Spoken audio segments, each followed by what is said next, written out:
The illusion of the insignificant life. Anthony Bourdain led one of the most interesting lives. He traveled the world and met amazing people. He was also funny and charming and had the ability to think a bit differently than everyone else. His body of work is often idealized and is an inspiration to many. For many, he actually lived life, unlike themselves, or so they think. Too often I feel like we are chasing external stories. With our globalized world, we have lost the ability to dream our own future. It is too easy to copy-paste. It is no longer simple inspiration. Anthony Bourdain's life is documented. It is neatly edited into a glorious odyssey. But his career outside the kitchen only really started when he was 42. His first TV show started when he was 45. Until then, he lived a very hard life working in kitchens. He was an alcoholic and drug addict, and rather unfortunately, he wrote a hilarious and timeless classic about it. In the end, he ended his own life. What he really felt never made into his film. We got a glimpse now and then of the darkness in him, but life off the lens must have been very different. There are many people I could have chosen. There are enough internet knobs who made it their business model to pretend to have an extraordinary life. Or take any celebrity who lives a glamorous life. It's all the same crap. But I take Anthony Bourdain because his life is highly romanticized. He himself was a troubled romantic who always hoped for a greater meaning, to say at some point, "This is it." I hope you all know that this is a one-way road to great dissatisfaction. So, what I really want to talk about is that it seems to me many people feel like they are missing out on something. Social media is a big part of it. Most likely you have heard of FOMO. Fear of missing out. But most of the time it is used in relation to events and trips. But there is an even bigger FOMO. And let's call it FOML. Bad word, but fear of missing life. Too often we are fed the idea that life has to be some kind of endless roller coaster, and we end up chasing that life. But what if I tell you that, in my opinion, this roller coaster will come either way, as long as you live an authentic life. Now, what does it mean? What does that mean? For me, an authentic life is one where you chase your own interests and set your own life purpose. Anthony Bourdain was always writing, and his voice always represented what he was thinking. And more people are fed up with the corporate machine feeding us the same bullshit. So when we have someone who is truthful, we celebrate. His authenticity was a major strength, even though I am convinced there was some CNN censorship involved. But the biggest problem with Bourdain, we don't see enough of his pain. We only see clips of him sitting on plastic stools and drinking beer. So we end up idolizing someone for a fulfilled life, someone who ended it abruptly. Today, too many people suffer from the illusion of an insignificant life. And to avoid any preachiness, I suffer from this condition as well. And if this essay ends up as my own therapy session, so be it. Now, before I tell you that an insignificant life doesn't exist, I believe it does sometimes. Some people are born and die without leaving an impact on others or on their own life. They are choked out by societal norms and never gain the strength to counter them. They are slowly suffocated into oblivion. But that is rare.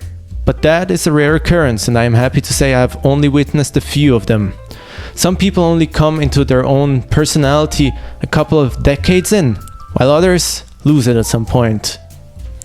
But the beauty is, everyone has their own definition of a great and authentic life, or should have.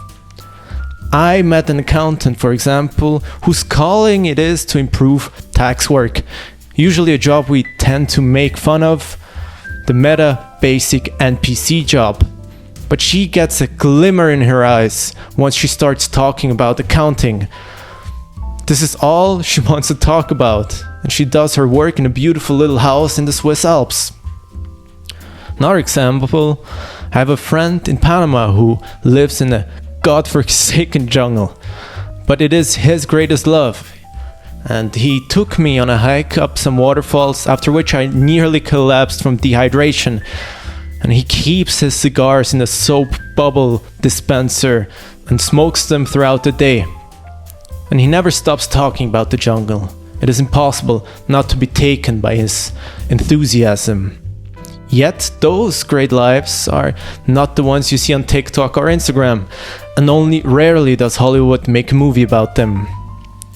For some, the greatest goal in life is to raise a happy and healthy family and take care of their grandchildren when they get old. For someone else, it is to make a great cappuccino for every customer. And I have met those people. They are a bit too obsessed with foam, but they do make it to Coffee World Championships, by the way. They do make them. We don't have to be Jordan Belfort from The Wolf of Wall Street. We don't have to lead a life of drama and chaos for it to be interesting. No, you can make a movie about the toilet cleaner and make it beautiful and inspiring. In the end, it comes down to the core essence of loving yourself. Most people don't want to watch a person who is simply happy. For that, you have to dumb them down like Forrest Gump, as if only some simple-minded can be happy. I recently saw a clip of a 13-year-old Ryan Gosling talking about the importance of being yourself. I envy his courage at that age. It doesn't surprise me how far he has come. He had it, and I only just figured it out. So maybe this should also be an encouragement to the few younger than me who will see or read this, but also to everyone else who is still stuck. It is clear that learning this lesson early and giving your kids this courage from the beginning gives them an advantage in life. Depression also comes from the discrepancy between what life is and what you believe life should be. In the end, it is your own responsibility to realize what you need and work towards it. And it is not the achievement of the goal that gives your life's purpose, but the work behind it. Anthony Bourdain lived a beautiful life, but it seems that to some degree he still saw his own life as insignificant, even though he touched so many hearts. He was reaching for something that doesn't exist. Try not to fall into that trap. Your life can be your greatest life, even if that means creating the best Excel files for accounting. Fight the fear of missing your life. Now this is a very complicated topic, and for the format I chose, I want to write something weekly. It just didn't all fit in. This is a very philosophical topic, so you could write many books about it, and many people have. So next segment will be a discussion segment where I want to explain where this idea comes from, some mistakes I already see in some arguments, but before we do that, I ask you to, if you listen to this on Spotify, follow, give a rating with the stars, and if you're on YouTube, follow and leave a like. So let's start.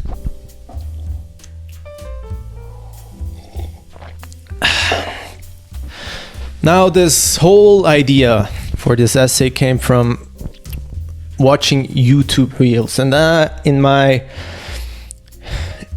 in my algorithm there is a lot of Anthony Bourdain stuff, and I watched nearly all of his stuff. I was very inspired by it. That's it. And I know other people who are very inspired by his work, and I can see in the Instagram comments how many people love it, how many people miss him, how many people like it and share it, and it is a lot. And I just have this nagging feeling. With him, same thing with Hunter S. Thompson, still a beloved writer, an inspiration to many to live life to the fullest. That we too often forget their tragic ending, because also on Hunter S. Thompson, shot himself with a revolver, and there is a movie about him, a documentary, and I think they argumented there that his persona of Hunter S. Thompson was always to be the crazy guy, who drinks a lot. He kind of, took over this role. At some point he was playing Hunter S. Thompson, not being Hunter S. Thompson. And all this consumption at some point will burden your body, and he just couldn't do the same things. His mind was slipping, and he did it himself. And the same with, not the same with Anthony Bourdain, but it's just there's all those videos, it's lurking in the background how it ended, that there was this great sadness. And if you see the whole show, there was moments where he said that he doesn't drink when he's at home, and I think drinking probably also increased over the time.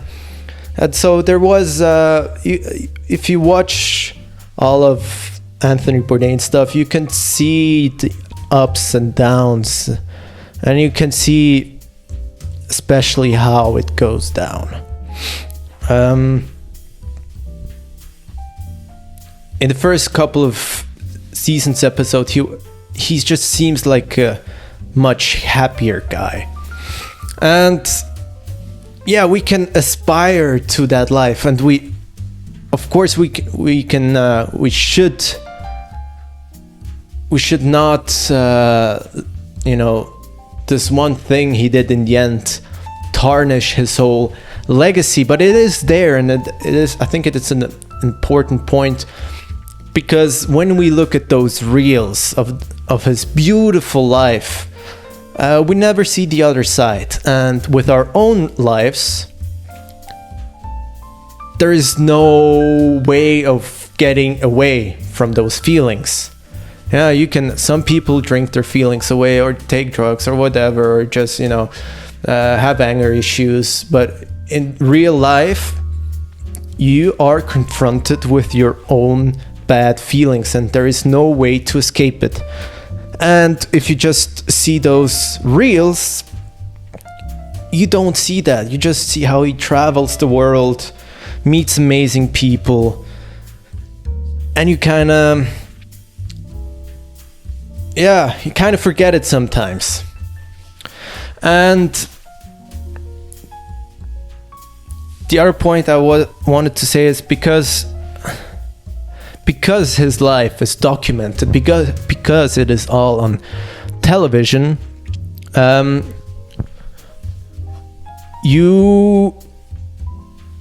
it feels more exciting. right? Because his life is documented and edited, and music is added to it. You think it's an exciting life, but if you've ever worked in television, you know that even those scenes, you know, they have to scout those scenes, they have to set up cameras, they have to do second takes, right? Like reality TV is also scripted television, partly scripted television, and the idea is it needs to look like real life. That's what they're doing, right? It needs to look like an amazing life, unedited. Yeah, a good reality TV show looks like it's not scripted, and they did a very good job with it. And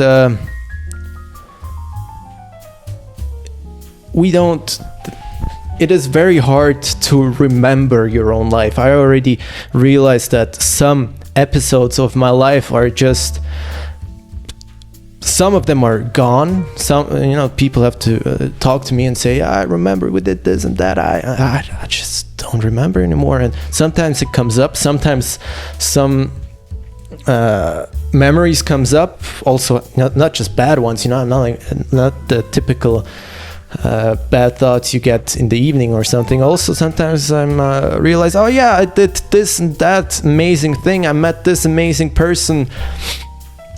And sometimes you forget how beautiful your own life is. And when we look at Anthony Bourdain, we look at his TV show and we think that's his life. But you know how exhausting that life was. You know, he did like 12 episodes a year in 12 different countries, filming all week, constantly jet lagged, then also the drinking. I don't know how, you know, doing like the Korea shows where he went to the bars and he did all the drinking, and the next day he had to wake up and do the show. You know, they had a schedule, and if drinking was involved, so he had to wake up the next day. And I already know how I feel. If I have to drink like 4 or 5 beers, of course you get accustomed to drinking, but still I can feel it the next day. So just imagine him traveling somewhere across the world. He's he's jet lagged now. He has to drink. Now he's jet lagged and hungover, and this is also it probably wasn't healthy for him either. You know, if you're already struggling with some issues, and then your mind just never can settle. You always have to work. Yeah, it builds up, and it is a very difficult topic because of the way his life has ended.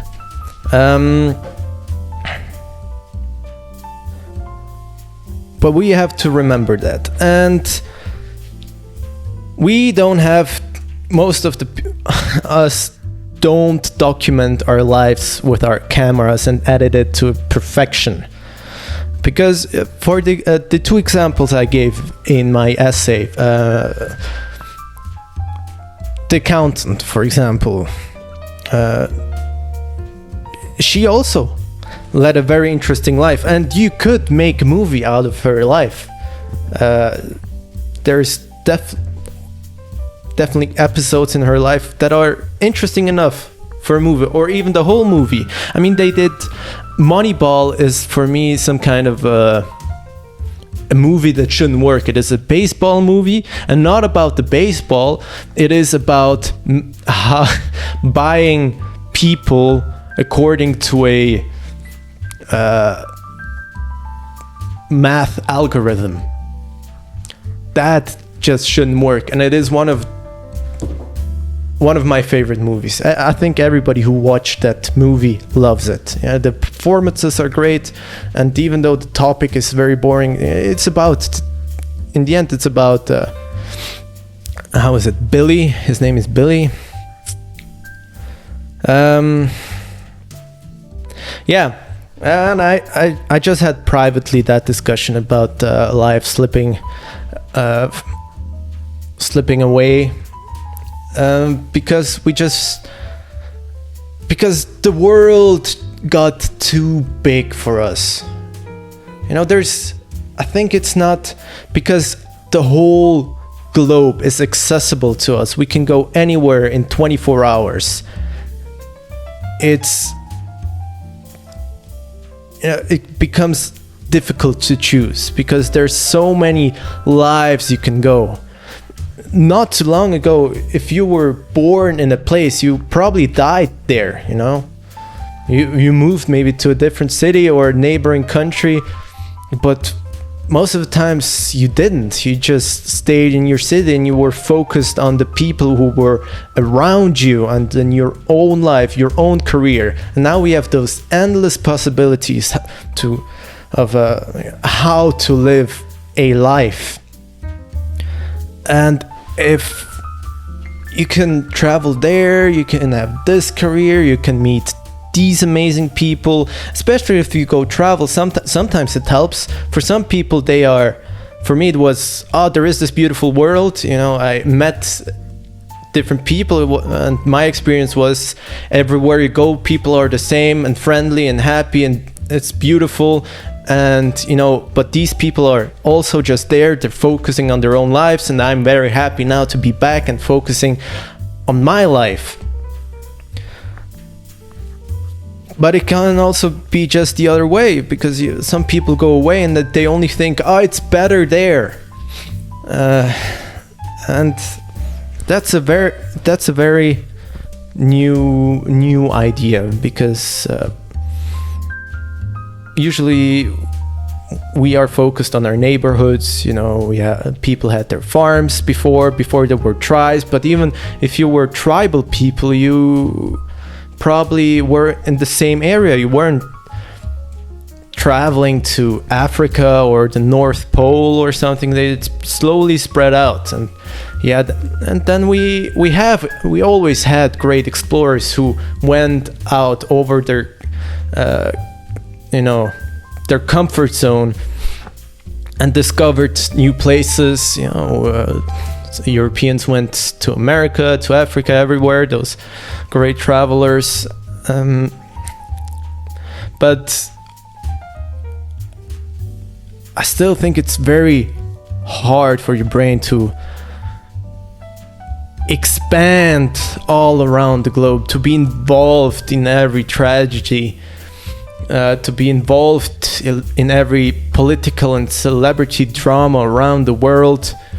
I think it's easier for the brain to focus on your village. I think that's what the brain is better at. I think there is a limit with how many people you can interact. I know different people. Some people, they can interact all day and come back and still talk during their dinner over and over. That's like their. Maybe you can train it, but I think some people are just better with it. Me, for example, I can sometimes I go to parties, and then the next day I'd like to be quiet. And usually I also like gatherings where there's not too many people, so I can interact with everybody. And yeah, I think we need to have a healthy balance between being happy with what you have, with what we have, and to always still pursue a higher goal, because this is where probably life's purpose comes from, to pursue something, to find food, to do great music, to do great accounting, to discover new species in the jungle. But in the end, when all the exciting stuff isn't happening, you need to be comfortable in your own skin and your own home with the people around you, and be happy with it. And it should satisfy your hunger, your social hunger, and then find the balance. And yeah, I talked about living an authentic life, and now that I'm soon 30, and I've seen people go their ways, go their career paths, and not everybody has managed to find something which they really wanted, partly because I think many people are choosing too early. And I think we have the luxury here in Europe, at least, to wait a little bit longer until we decide what we want to do. But of course, for many people, it's they finished high school. Now it's time to do. You need right away to choose what you want to study. For many people in Switzerland, it's also because, all right, you're 18, clock's ticking. We help you as long as you're studying. If you don't study, it's time to get a job and get the fuck out the house. Some people, some parents are, have more leeway. Some others don't. But that's generally how it pans out. And then I personally made some stupid mistakes, stupid life decisions, and currently it's working out. Currently the slow pace towards a goal and slowly realizing what I want to do is kinda slowly working out. I don't want to jinx it, but it feels like my interests, my skills, and my surrounding is slowly coming together and moving in one direction. And I talked about societal norms, and I think many people struggle with doing what they really want, because they usually have people surrounding them who want them to do something else. People have an idea of you, an idea of who you should be. And some people, like I mentioned, Ryan Gosling, or famously Kanye West, they have parents who said you can do whatever you want. You want something, then you can do it, you can manage it, you'll find a way. And most of the time it's like you need to do that, anything else is unacceptable. And I think it usually comes from the parental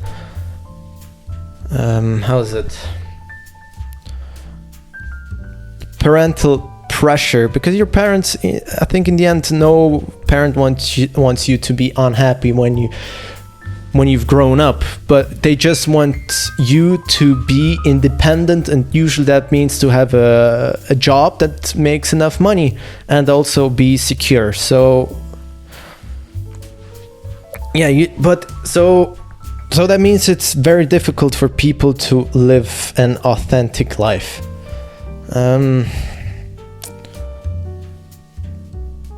Because maybe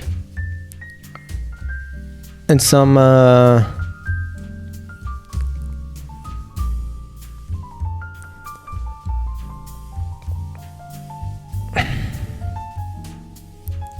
maybe it needs some sacrifice also sometimes to be authentic too, because to go in one direction, maybe some people are left behind. It doesn't have to be, but you can't, because if your restrictions come from satisfying someone else's idea of yourself, you need to drop that person so you can really be yourself. Otherwise it ends up in personal tragedy.